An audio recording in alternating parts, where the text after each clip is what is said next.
Alrighty. Looks like we are live. Welcome to the first ever episode of Interview with a Man. And I'm your host, Jonathan from Modern Life Dating.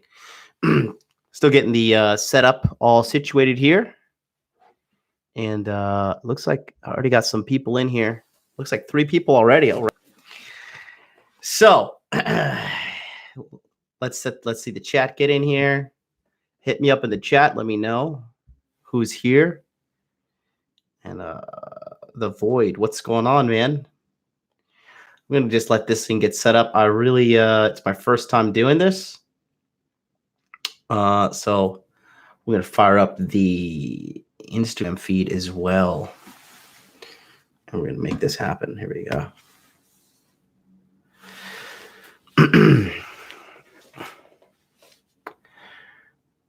Konnichiwa, my friend. Okay, interview with a man. Episode 1. Setting this up on the Instagram, and we're going to get this thing going. Excuse me.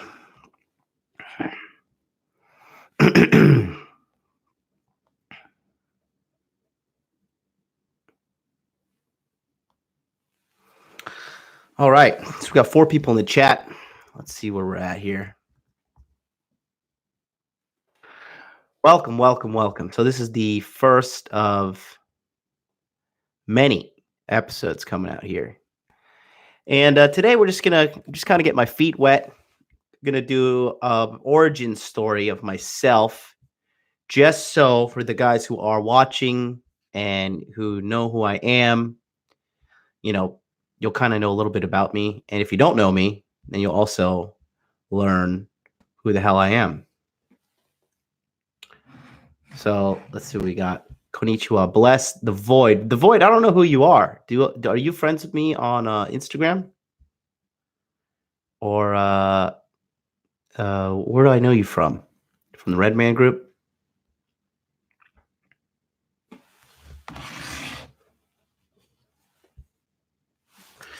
Gonna get this whole thing situated. Drop got a quick like, back to work. Thank you, Ernie. Thank you very much. We're still getting things situated here. Maybe this is a little bit better for now.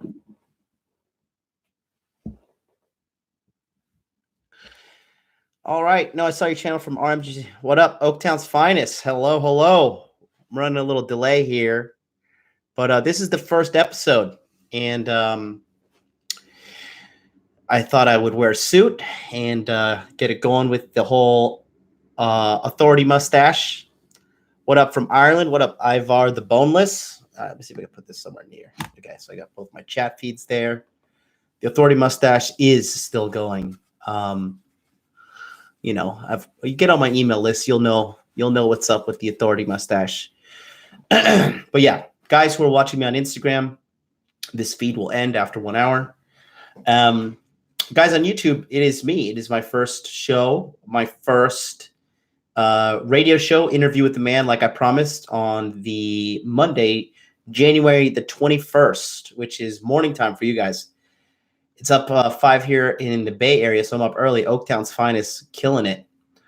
The red on your headphones, Thursday 30. Thanks. These are the HyperX Cloud.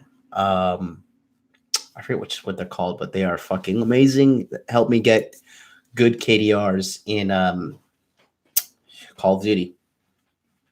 So for you guys that are joining in on Instagram, go ahead and check me out on YouTube. Type in Modern Life Dating. You will see Interview with the Man. This is episode 1. And today we're just going to talk about, for you guys like Ernie and all you who were mentioning you can't really catch it. So what I'm going to do, I think this week I'm going to leave the episodes up as just a preview. So they're all going to be up on my YouTube channel. And from there, we're going to take, we're going to take it step by step and then eventually move everything over to Patreon behind a paywall. If that's the route I decide to go. I haven't decided yet, but I think that's the safest way to keep me from getting banned because, these fuckers love to ban us. So let's just jump right into it. So a lot of you guys know me as dating coach Jonathan from Modern Life Dating, right? And this is the new spin-off show I'm creating, Interview with the Man, where there will always be a man present on this show, either myself or I'll be interviewing another man. And I'm just going to interview any old guy. So if you're a guy watching and you want to be on the show, shoot me an email, questions@modernlifedating.com. And then once you have that, send me an email and I'll have you on the show. And we'll just hash it up. We'll talk game. We'll talk what's going on in life. We're just going to talk man stuff. And ultimately, I hope I can get you to where you want to go in life. But that's what I would say is the main thing. Victor Hugo Raga says, watching your video about trading school or college right now. Okay, thanks. Appreciate that. I'm not sure. I've done so many videos. I don't remember which one that is. But yeah, college is just, if you can get a rock solid skill, then go to college. Nursing, accounting, engineering. That's what you want to be doing. So, look great, brother. Watch it from the. Oh, Omar, what's going on, man? I just got your direct messages. And I was going to reply to you, but I started the show and I've seen you're already doing really good on Tinder. So good job. It's another guy who's got a consultation who decided to change his fucking bum life.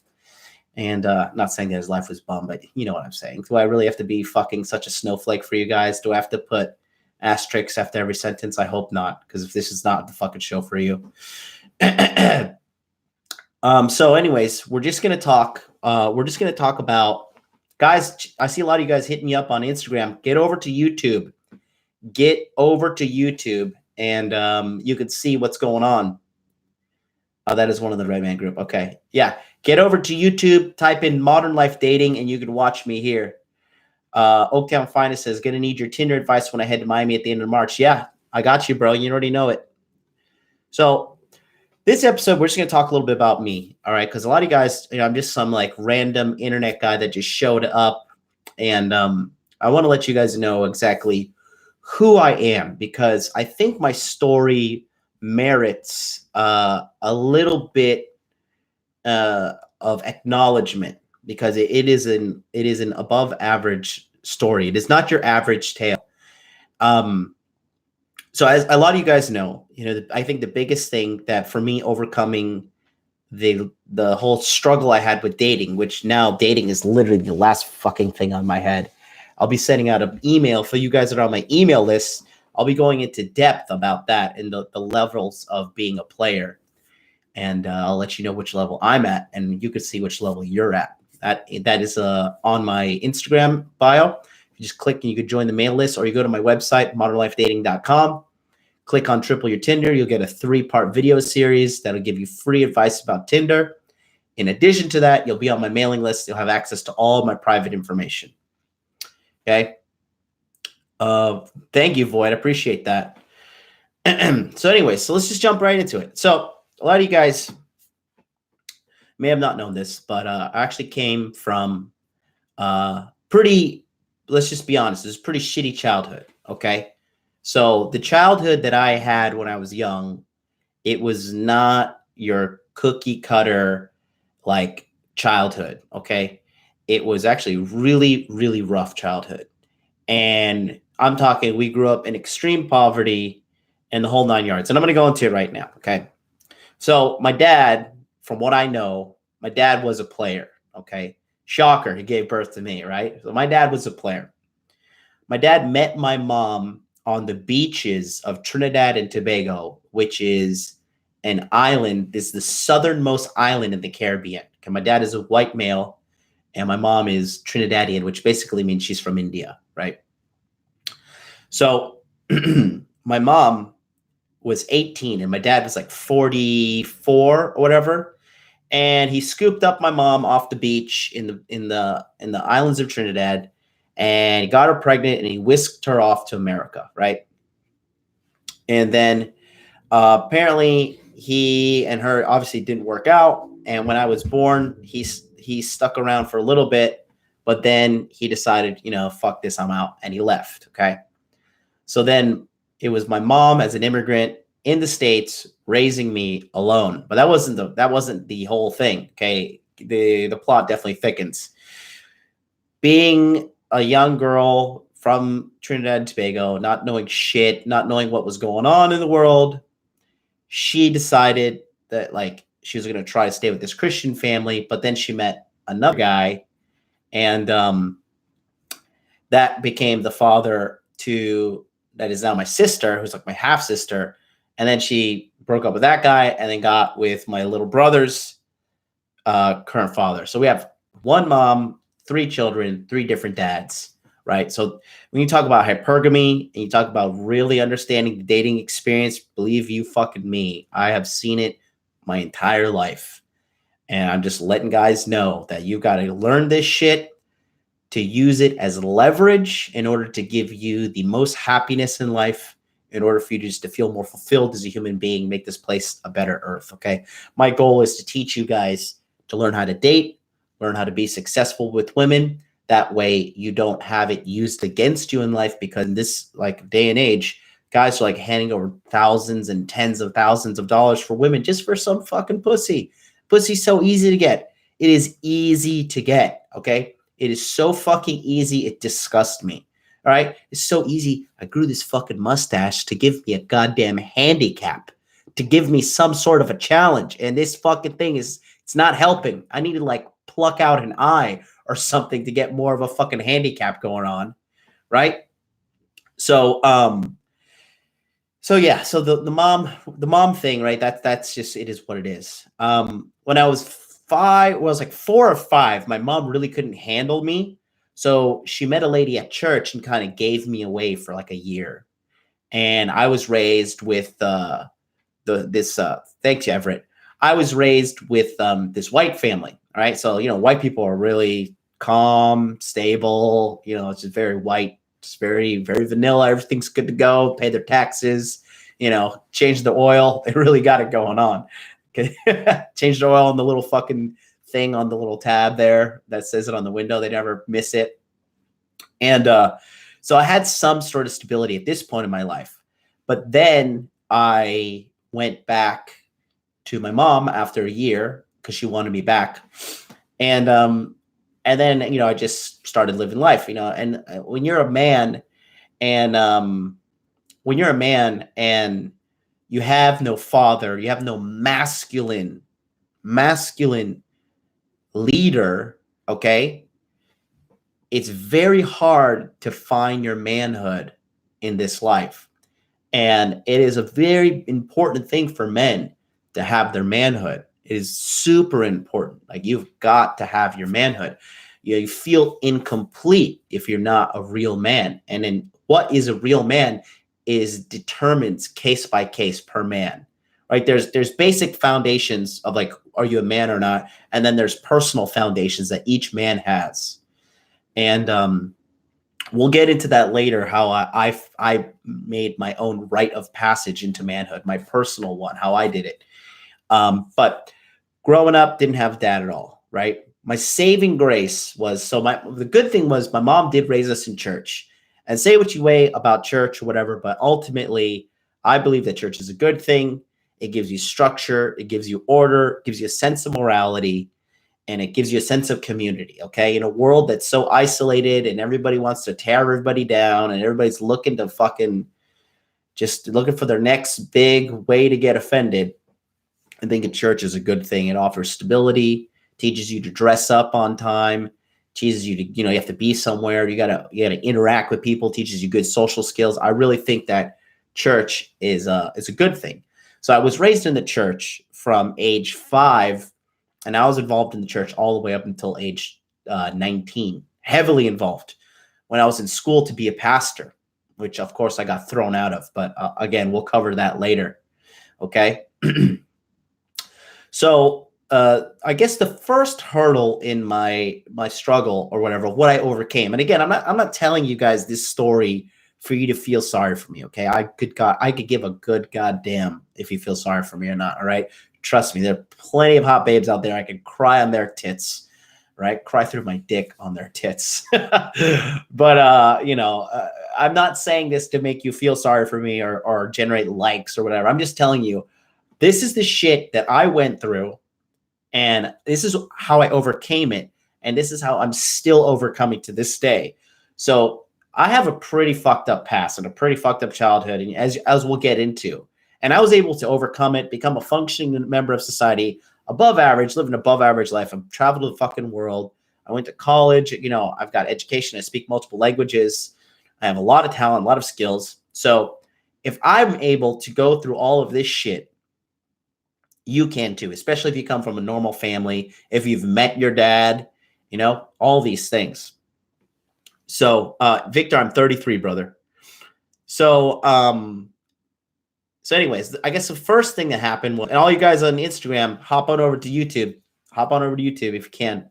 We've got 19 viewers live on YouTube. I was expecting 5. I'm thrilled, man. I'm overwhelmed by this audience, and I love all 27 of you that are watching. 8 on Instagram, 19 on YouTube. What state are you from, if you don't mind me asking, Void? I am from Florida. Okay. So anyways, when I was young, right, my mom was trying to help my cousins come over, and her sister come over, and her sister had kids. So they were like, they were just fucking, they were just like, so they were like savages. They were just like not cultured to the United States. So they came over, they were wild as fuck. And I was littler than the biggest one. And when I was young, I used to get like severely beaten up by my cousin, right? And it was like it was child abuse, like if you really want to label it. I remember one of the concrete, clear-cut memories I have was like being held down by him, and he was just like feeding me these punches in the face, and I couldn't do anything, and I just saw like there was a white wall next to me, and I saw like my nose blood like splattering on the wall. Right. And then that's just not something any kid should go through. That is some seriously fucked up trauma that nobody should should ever be involved with. And as an elementary school teacher now in Tokyo, I see these little kids that I'm teaching every day. And I'm just like, oh my God, I like hug these kids, and I'm like, I'll protect you from the world, because I see myself and the fucking trauma that I went through. And it's good that I'm able to laugh it off now, but that was part of me overcoming as well, because I had that Ichime, he was a bully. So that happened to me, and it is what it is. The good thing about being bullied is if you come through with it, you realize how strong you are. The bullying only lasted for about 2 years on and off. And then one day my mom just had it and she threw them out. She's like, sorry, like your son's beating the shit out of my kid. Like, you can't be doing that. And finally that was okay. And then my aunt couldn't watch us anymore. So my mom hired these 3 or 4 Cuban ladies who were also single mothers, right? That were my nannies. So I got put into another all-female situation, and Jesus Christ, was this a fucking mess. So there was a lady, her name was starts with an H, like Hermes, or I forget, a traditional Spanish lady named Cuban lady, real sweet lady, God bless her, cooked delicious food. To this day I remember it.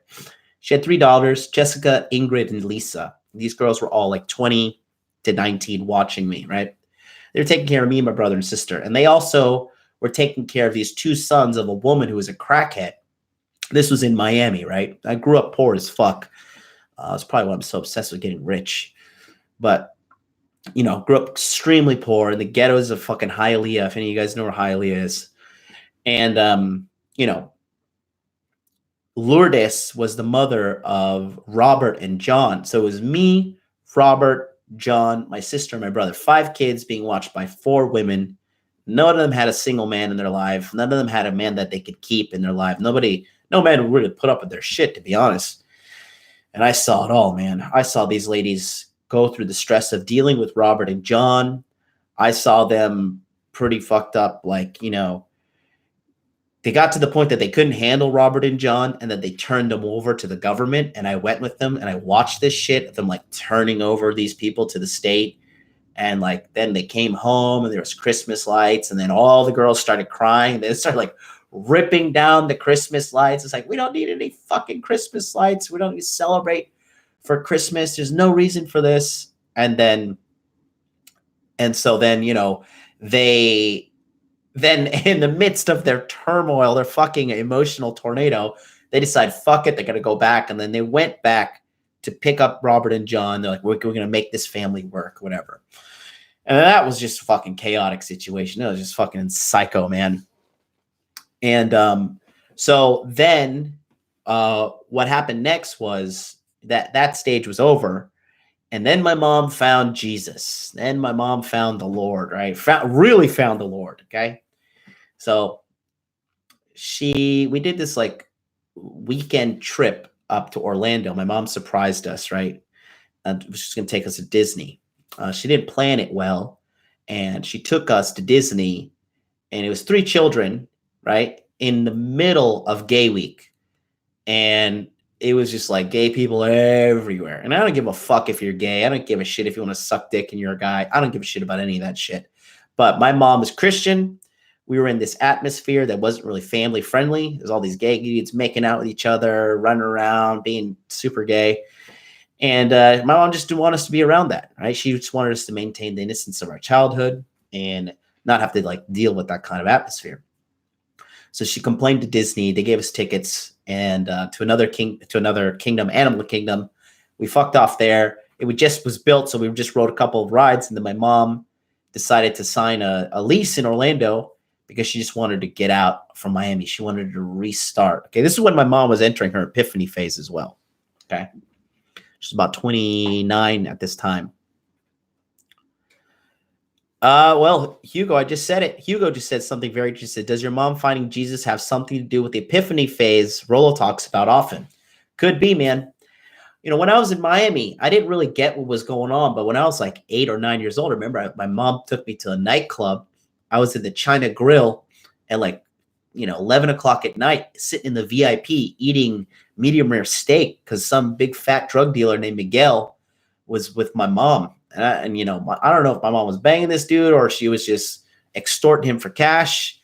But I don't know. That's just like the kind of life I was living. And I guess my mom kind of snapped out of it and realized like, shit, I can't be doing this shit. Cause I'd seen my mom date so many different guys too. She was dating this Australian chef. And I remember I was like staying with them at his apartment for a New Year's. And like, it was just, I've seen shit a child should not be seen. I saw shit I should not have saw as a child. So anyways, fast forward. So we moved to Orlando. I'm 13, right? So we moved to Orlando. Everything's changed. I don't know anybody. And here's like where things started to get a little bit better. Still had to deal with my mom, who was pretty abusive, physically, emotionally, very manipulative, always having some like negative shit to say or just some fucked up shit to say, right? And the good thing is I met my best friend and his family at that time. It was another stable white family. And, I was a freshman in a university. And, he was sitting next to me in ROTC, right? I did 2 years of ROTC, Navy ROTC. And he sat next to me and we just hit it off right away. He's like, and one day he was like, hey, you want to fucking come over and, swim in my pool? We're having a good old time. And I was like, fuck yeah, man. Sounds good. And we'll go swim in the pool. So I hung out with him and we just became friends. And he had a very stable family. His father's a lawyer. Mother's a stay-at-home mom. And it's just, it was just a very stable, normal family. So I think that gave me some kind of balance, though. I wasn't a complete fucking degenerate. Right, which I was quite the degenerate. We're going to get into my degeneracy here in a little bit. So I'm in high school, being a good old boy. And, the hormones start kicking in. Yeah, at 15, start getting, when we talk about my dating life, right, I was never one of these guys who like had trouble getting girls. I think because I was raised so chaotically and unstructured, I personally believe that society kind of beats the alpha out of you, or like beats you into compliance, right? And because I wasn't overseen, I was more in touch with my natural human desires and my natural human state. So I never really had trouble like talking to girls. I never really had trouble like, oh fuck, what do I say? Or I was just always just like just this little slick talking shithead. To this day, I still am. I just got a mustache now. And he looks good on camera, I gotta say. So, 15, I remember I saw this chick that actually I banged all the way up into my 30s. This girl, I remember she showed me her first pair of tits when I was like a freshman. I just remember it was like these big 34Ds. I remember my stomach sank when I saw those things. I was like, good God, I'm a fucking real boy. And it was some great tits, right? And so Hugo's asking, what do I mean by degenerate? Degenerate means like kind of like a bad boy, like smoking weed and skipping school and missing the bus on purpose, which I did all that shit as well, right?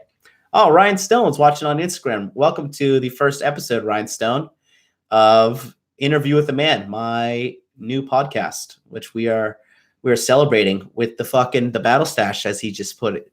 Got the suit on, first time. Got to show up for the lovely people watching now. We got 33 people watching, way more than I ever expected in my life. Thrilled. So anyways, let's get back to the story. So, so high school is when I started to kind of like be like, okay, yeah, I need some fucking, need some masculinity in my life, need some manhood. You start looking for it as a man, especially when you don't have anybody. So I joined ROTC. Military gave me some structure, gave me a great mentor to this day, who is part of the reason I probably ended up in Japan, because he was Master Chief. He probably passed away by now. He was a little older. Master Chief Gary Thornhill, great man. And he used to tell me about his time in Vietnam. He was in the Vietnam War. He got stabbed in close range combat, which you know what that means. If you get stabbed in close range combat and you live to tell about it, one of you guys didn't fucking live. And he was telling me his war stories, and he really helped make a man out of me. I started lifting weights, and then my sophomore year is where it got real interesting. Sophomore year, I joined the wrestling team, and that's when I really was able to kind of catch my stride in my masculinity, because at the same time I was in youth church, right? So youth church has its own social hierarchy. So in high school, I wasn't super popular. I was just like maybe slightly, I was just known of. I wasn't a dot on the wall, but people knew of me. And my popularity grew up a little bit when I got in a big fight and like 60 people watched me, and I beat the shit out of this kid who was talking shit about me. But we'll talk about that later.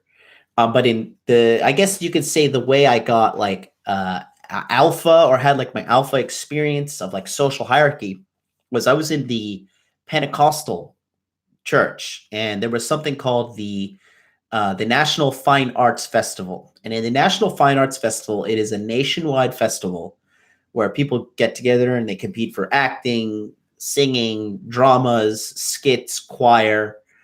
And from my freshman year until my senior year, I was always placing first place in multiple categories. But the biggest one was when I was 16, I had won the national championship of all the United States. So I beat like more than 10,000 people, 10,000 times 10, which is how many groups there were. So I beat about over 100,000 people to get in to the final round, and then I won the final round as well. And then we performed our large drama. It was called a human video group. It's like when you do acting to music, right?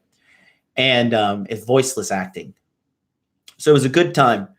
And I won, and I was like the coolest kid at the youth church. So yeah, like 500 plus people, plus all the adults. Everybody knew me. Everybody wanted to be my friend. And I just that's when I saw like, holy shit, there's a whole other reality to be lived. And I experienced that at the age of 16. And, girls were all about it. I was still being a good boy at this time, but, girls were coming at me. I was making out with them and playing with their tits. That's what you do in youth church, and having a good old time. So then we'll talk about. So I saw the alpha male experience. I saw the situational alpha. I saw all the big stuff happening, right? And then so another thing that is interesting is that I was able to see some hardcore red pill shit the way I lost my virginity. So a lot of you guys know I make a lot of cocaine jokes, right? So how I lost my virginity. Here's the fucking whole 9 yards. It's a really uneventful story, but you're gonna love it. I was 17. It was Thanksgiving, right? Went to this house party. And there was these private school kids, in the bathroom doing coke. And this girl was like 16 years old. Her name was Chloe. She was a model, like a teen model. And this chick was a fucking train wreck. She was 16 doing coke. And I remember I was there with my fat Vietnamese friend, Kai. And Kai would just drive around. He would drive me everywhere. He was a good man. Still is. He's a little bit of an SJW now, but, those memories, they hold him over for now. So Kai and I were at the party, and this girl was there, and she was just like, "Oh, hey, you're so hot," blah blah blah. She was coked out of her mind. And I was like, "Yeah, bitch, I'm fucking hot. So are you." And I remember we just started making out, and then we went out to like go get a beer run, and she's like, "Oh, I want some cigarettes." And I was like, "Oh, okay, I'll just bring this girl some cigarettes, then she'll like me, right?" That was my 17-year-old logic. Boy, oh boy, did that work out for me well. So I brought a pack of cigarettes back for her because we went to grab some beer at the convenience store. Came back, and she's like, "Oh my God, you brought cigarettes for me?" She said, "Come with me." Keep in mind, this girl's coked out of her mind. And then she's in the bathroom, and she's like, "Do you know how to use this condom?" I was like, Yeah, use condoms all the time. I could just had sex an hour ago. So I was able to fumble my way through the condom, put it on halfway. Condom is like strangling my fucking dick, strangling my dick. And then I try to start banging her. It's not working. And then she's just like, "Okay, you don't have anything, do you?" And I was like, "Bitch, I'm fucking 17. What do you mean, do I have anything?" She's like, "Just fuck me. I'm on birth control." And I was like, "Oh my God, this bitch is 16 years old on birth control." Needless to say, your boy hit it raw, and I came inside, and that was the beginning. That was the beginning of the end right there. Because once I got a taste of that pussy, I was like, "This is the only thing I fucking want in life." So yeah, I was like 17 when I lost virginity, and then of course, I had to deal with the fucking church brainwashing, and feel like, "Oh God, I'm gonna go to hell for having sex. I'm gonna go to the lake of fire. I'm gonna go to deal with all this." Rapture, the rapture is going to come and I'm going to be left behind, and then they're going to cut my head off. That's what I was really thinking. I was like, I'm fucked, man. Jesus don't love me. I got to be on guard with this. So I stopped having sex. I tried to stop having sex, but it just kept on happening.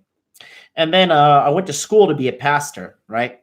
Yeah, 16 years old on birth control. I know, Victor. I know, it's fucking crazy. So then I went to school to be a pastor, right? Graduated from high school, did like one semester in college, dropped out. I was like, this shit's gay. And, it was just wasn't for me at the time. I was just like, fuck this. The Lord needs me. So I fucking went to school. And this is where I got more, real life experience about the fucking thanks guys for checking out. Catch you later. Yeah, you said old girl did some super stealth shit to find a letter. You're about to find out. So okay, let me tell you this. This story involves two girls in a story of betrayal, right? So there's two girls I was seeing, right? This first girl was named Sierra Montalvo or some shit, whatever. She's probably married to some idiot now. And this girl was after me at the church. She knew I was popular. She decided she was after me, right? So she was in the church, and she knew I was doing this thing in the church that's like, it's like a 40-day like fast from like women and pleasure. And like, I told her like, don't come to my house because I'm fasting for 40 days and I really want to make the Lord happy. And she came over anyways, and we ended up making out, right? And I was just like, great. She had some big tits. I was grabbing on those things. It was a good old time, right? I was 19. I was just like ready to fuck. At the ripe age of 33, I still am.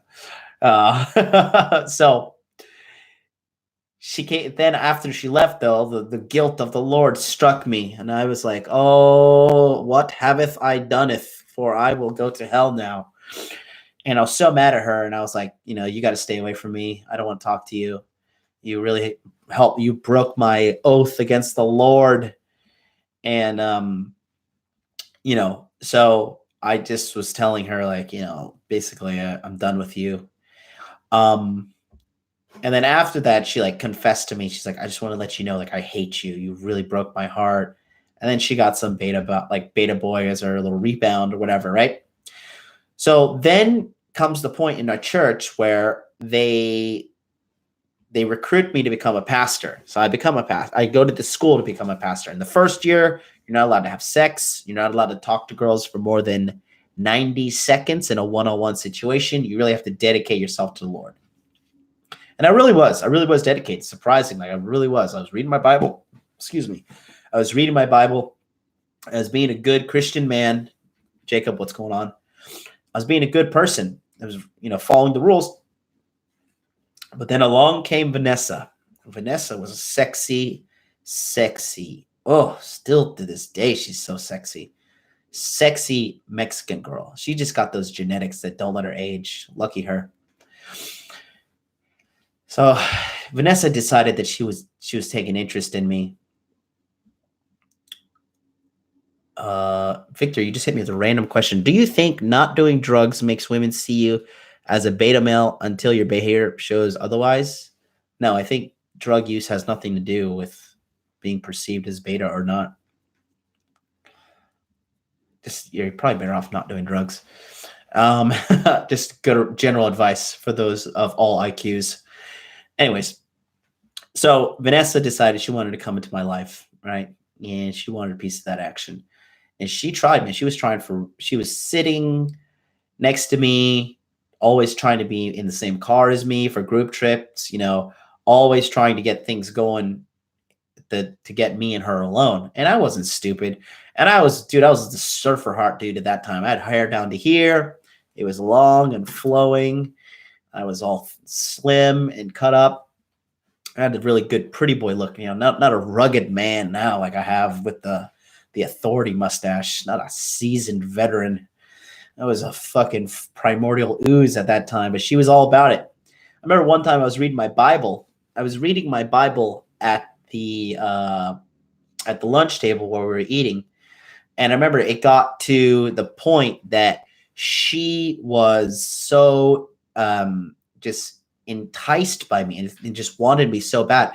I remember reading my Bible and she sits across from me and rubs her leg up my thigh and then starts putting the tip of her toes in my crotch and great, like brushing my crotch with her foot like this. And I didn't want to get her in trouble. So I was like trying to not say anything, but then I stood up and I was like, all right, I gotta go worship the Lord. And at this point I was 19, Victor Hugo. I was 19 at this point. And all you guys watching on Instagram, this is going to be cut off after 22 minutes because there's a time limit on this.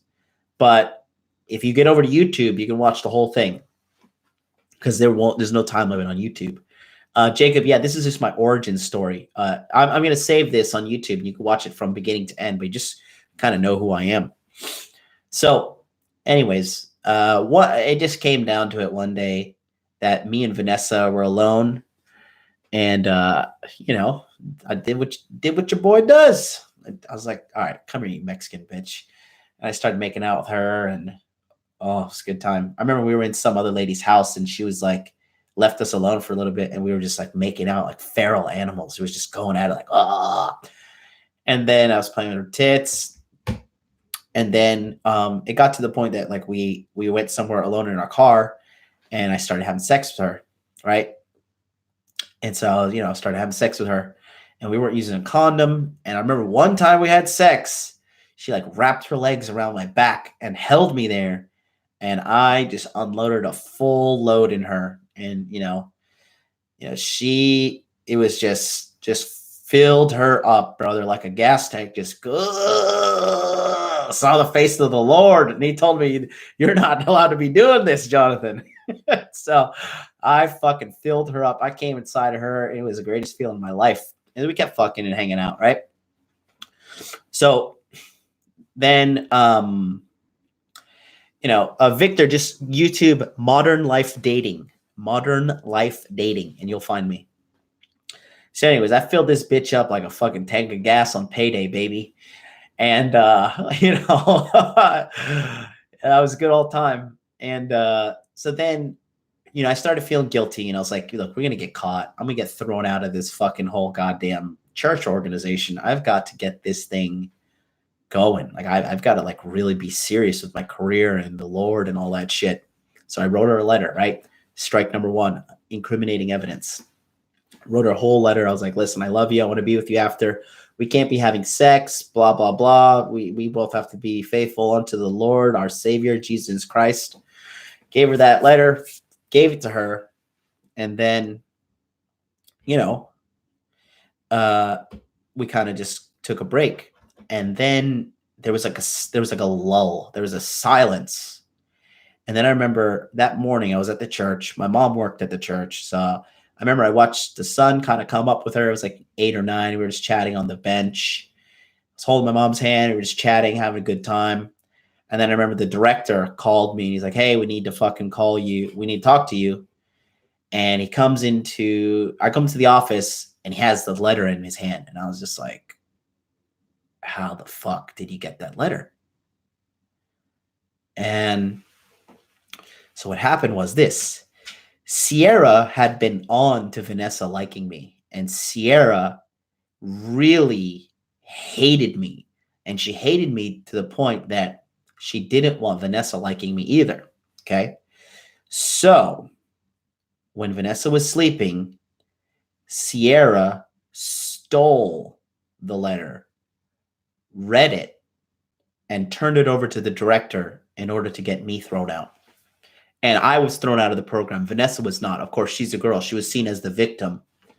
And so, here I am, 19 years old, not a thing to do in the world. And, that's happened. So I got thrown out. And that started Jesus Christ, that started a 6-month wild ass party thing. I was just like, fuck it. I got thrown out of church. I got thrown out of this thing. I got nothing going for me. I'm going to go fucking crazy. So a friend of mine got me a job at Apple at the time. And I was working at Apple. And this was like when the iPod video just came out for all you youngins. Some of you fuckers may not have been born. No, you guys were born. You're just like elementary school. But so that happened. And then I remember like a month later, Vanessa didn't want to talk to me. And then we finally met up again. And then she told me, she's like, I just want to let you know I had an abortion. You got me pregnant and I killed the baby. And you've ruined my life and I hate you. I was just like, all in one conversation, she told me this. I was just like, fucking A. So I was young, I was 19, and I felt like I killed a baby and my baby was going to hell. So I cried to my sister, and I was just like, oh, I'm going to hell. They killed the baby. You're not supposed to abort babies.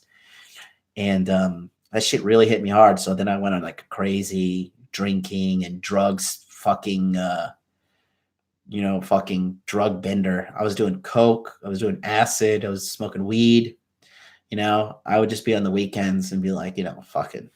So what happens if I smoke some weed, sniff some coke, and then do some acid and drink and eat some mushrooms? Like, what happens then? They're like, yeah, you should be really fucked up. I'm like, cool, just give it to me. And I just, took it all, did it all. And, just going super crazy. And then one night I was out smoking weed and driving around. I got pulled over and I got arrested and sent to jail. And that was not fun. That was not a good time. At that time, I was 20, and I remember it was like I think it was like July 2nd. It was June or July. I remember they fucking locked me up, threw me in a cell, and I was sitting there like, fuck, I have fucked up. And it's just paraphernalia and possession charge of pot. But they took me to the big slammer. For Stefan, if you're watching, I was at 33rd, baby. 33rd jail, buddy. Doing your old boy doing some time. But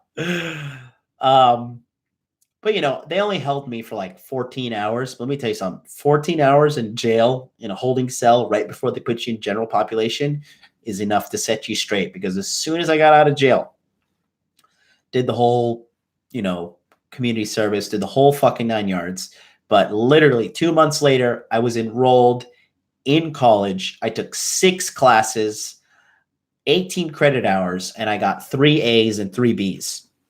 I was really dead set. I was in college like, this shit's fucking easy.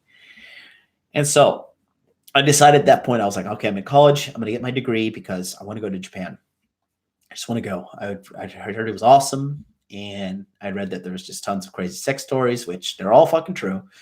And, well, for me at least, there's some fucking chodes out here that couldn't get laid to save their life.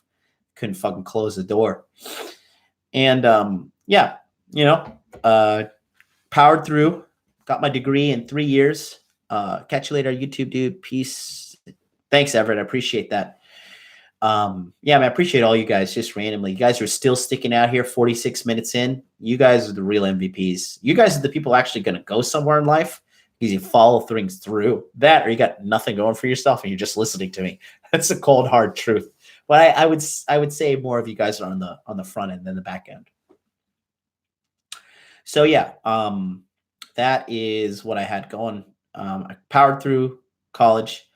And I never really had like that trouble. The only reason I got into PUA because it was so mainstream, it was pushed everywhere, and I just like read what they said, but it kind of just seemed geeky to me.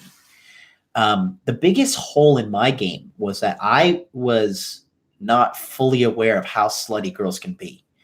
Like, I was still believing that the church was right when they said like girls are pure little angels and they are the righteous Lord's servants, and that like the girls in the church were all pure good girls.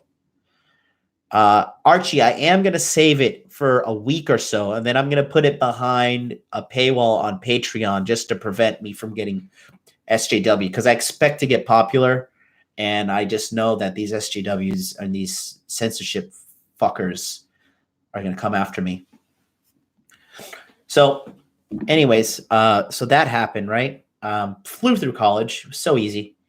Through for college. I learned a new word, nanpa. No, you didn't. Did you not know that word? Nanpa means like street pickup in Japanese.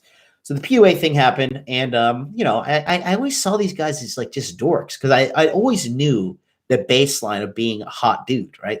Got to have a good look, got to have a good fashion, you got to have a good body, cool car, clean house, shit that I thought was common knowledge, right? But apparently it's not fucking common at all. Apparently people pay a premium price for this shit. And I didn't even know. I just thought every guy was like me. I was like, yeah, you have tons of sex too, right? Like, what do you mean? 2 fucking years you haven't had sex? Kidding me? I lose my mind after fucking 2 weeks. 2 weeks, I'm just like, oh God needs some fucking sex. Fuck fat bitch. And but yeah, during this time, I was really refining my skills, right? And I'm not gonna lie to you guys. Speaking of fat bitches, I have fucked a lot of fat girls.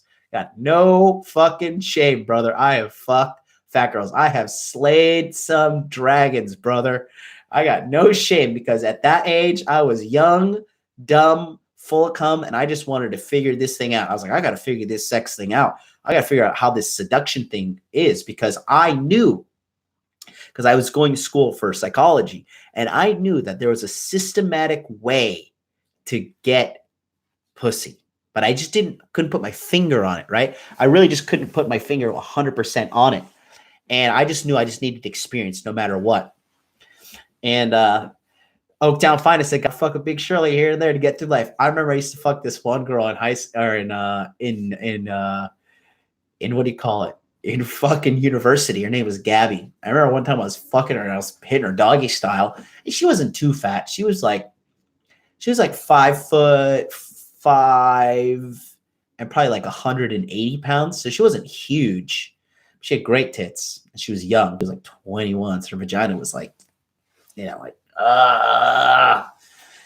so it was a good time. But I remember I was fucking her one time and she had like a little piece of toilet paper at the tip of her ass crack. And I remember I was just like, I just pushed the ass cheeks together so I couldn't see it just to finish my nut and get out of there. But I've seen some shit. So during my 20s in college, that's when I was really trying to figure it out. And then once I got out of college, I was like, okay, I want to try to fuck like really, really hot girls. And that's when I started really like going deeply into the game and trying to figure it out. And I wasn't as confident, as well-spoken as I am now, because I was still trying to figure out myself as well, right? A big part of me figuring out myself is when I came to Japan. So, there was no shit, John. Wasted John. There was no shit. It was clean toilet paper, but it was there. I was just like, oh boy. Take one for the fucking team. The Y chromosome team.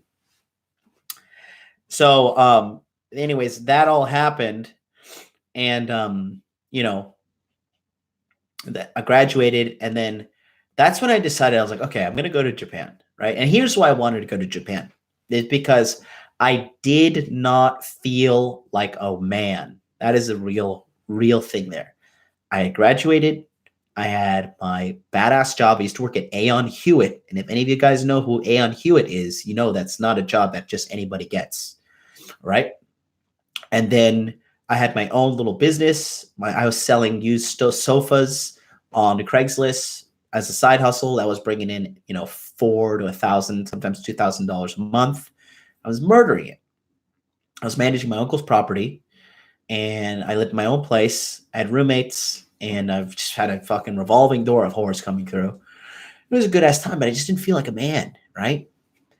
And I was just like, I've just seen the guys around me, seen what else, my environment. I was like, I just know I'm cut out for more. I know that I want to do more, and I know that I can do more with my life. And I just did not feel like a man. So I started really doing deep research on manhood. Okay. And for you men that are still listening right now, I want you to listen up. I want you to sit up, listen to me, sit up straight, listen to what I'm about to say, because this is very fucking important. Okay. This is more important than bitches. This is more important than hoes. This is more important than anything. Okay. This is fucking super important. This is about your masculinity as a man. Okay. I want you to listen. I started researching what is a rite of passage, RITE of passage, PASSAGE, rite of passage. In the olden times, like the Native Americans, they would, for example, take a 14-year-old boy, be like, all right, fucking black bear, time for you to become a real man. Here's a spear, here's a knife, here's a jug of water, and here's some like dried beef to keep you alive. You got to go into the wilderness. You've got to kill a wolf and bring us back his fur. And if you do this, you'll be considered a man. You'll be rewarded with your own house, a wife, and you'll become a warrior and a part of our nation. And as masculine men, we have lost that in our civilization. There is no rite of passage. There's nothing. There's no celebration into manhood. Same thing for women, really. Like the Latinos still do it with the quinceañero and all these kind of things, and the Jews kind of do it with the bar mitzvah. But that's not part of our culture, right? And so I decided in my psycho mind, right, which actually I'm not psycho, I'm very fucking smart actually to do this because it was the best decision I've ever made in my life. I decided I'm going to make my own rite of passage. I'm going to go to Japan by myself and succeed, stay there for 2 years and see if I can make it. If I can survive, I'll consider myself a real man. And of course, I told this to my group of friends around me. And what do you think happened? They were all like, "Oh, you're a fucking lunatic. Gonna go to Japan? You gonna eat sushi every day, bro? Konnichiwa, man. You going to Japan today?" Everybody in my social circle made fun of me, right? And that is a sign that if you're trying to do something and your social circle is shitting on you, chances are, one, you've outgrown that circle. Two, you're surrounded by a bunch of fucking losers. And three, you really need to do what you think you're doing, unless it's something absurd, like I want to fucking harvest the organs of dogs in the street or something psychotic like that, right? They all doubted me. And I believed them. I believed them. And so I stayed at my job at Aon Hewitt. You know, I had a new Toyota at the time. I had you know, I had a brand new truck. I had fucking nice apartment, nice clothes, nice job. Of course, you already know I was fucking 2 girls in the office, right? You guys know it all. And I had one of the office girls, which is like my slave. She would like bring me drugs, bring me food, whatever I said on the dot. I remember I was angry with her one time. She was a real psycho. Her name's Heather. I remember I was like, "Listen, bitch, you have to bring me a pair of basketball shorts, a new protein shaker, a steak burrito from Chipotle, and a new gym bag in order for me to forgive you for what you've done." Which she was like going through my phone or some shit. And I remember, like clockwork, they always do. She just showed up. Boom, boom, boom, boom. Everything I wanted right on the dot. I got it. So I was living the good life, but deep down inside, I was deeply, deeply, deeply unhappy. I knew I was being a fucking, yeah, I can't say the F word, but you guys know I was being an F word. You know, being a real F word. And I was running away from my calling, running away from my challenge, being a little pussy, being a little bitch. Okay. I was running away from what I needed to do. And one day, I'll never forget it.